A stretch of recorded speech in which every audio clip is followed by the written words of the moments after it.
If you're looking for a 3D capable profile plane, then the E-flite Eratix may just be the right model for you. We got this plane a little over a week ago, and everything looks good so far with there being no issues. This plane came as a B&F, meaning you must supply yourself with your own transmitter, flight battery, and battery charger. The battery I'm using is the Spektrum Smart 600mAh LiPo, and I'm using the Spektrum NX10 to control the model. The model has a wingspan of just over 860mm and has a length of 970mm.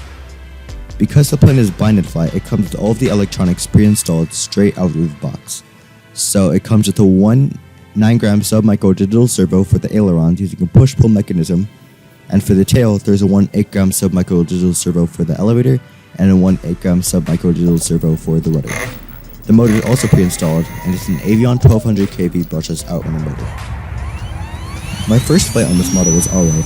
I tossed her with 100% power, when realistically you only need 50 to get her airborne.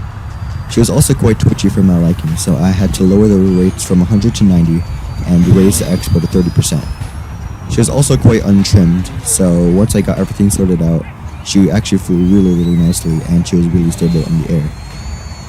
The Eratix has flight characteristics I haven't really seen in any other E-flite plane, not even the profile planes like the E-flite UMX Yak 54, which is its closest relative.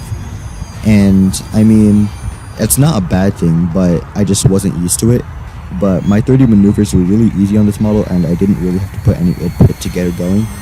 Vertical performance on this model was also really nice, but whenever I raised my throttle to 100%, my transmitter would scream at me that my battery wasn't charged, when realistically it was.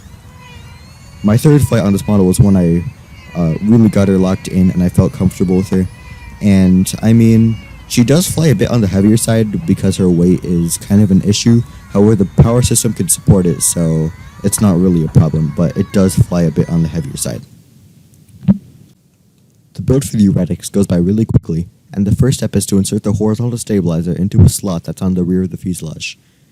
We did notice that the slot was very tight, and it did give us some hanger rash right off the bat, so be careful for that. The next step is to insert the landing gears into the bottom of the fuselage, and that's really easy as they just snap onto place. You can then insert a carbon spar into the middle of the fuselage, and then insert both left and right wing halves into place, and then secure them on by 4 screws. There's also optional wing struts that come in the box, and we decided to put them on to be sure that the wing doesn't fold in on itself during high G maneuvers, and they just screw on like normal. The last step is to insert the 4 side force generators onto the wing, and that's really easy as they just pop into place. Okay, to answer the question that everyone wants to know the answer to, is the model worth it? The Eratix comes in at a price of $220 US, and that price tag got many complaints from the RC community. So in all honesty, I personally do not think the model is worth it where it is right now. The model is practically just a foam board profile plane, and even then, the foam they use is very thin and pretty prone to breakage.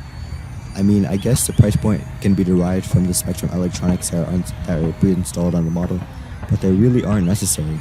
The plane has a Spektrum AR630, which is pretty overkill for a 4-channel Foamy, and the weight is also a pretty big issue, as it comes in with a weight of 376 grams, so it is pretty hefty. I mean, like I said, the power system can support the weight, but for indoor flying, it's going to be pretty heavy. So for my final verdict, I wouldn't say the plane is worth it right now. And as much as I try to like it, the price point just doesn't sit right with me for a foam board model. Okay, that's enough for me, so now I'll let the verdict do the talking.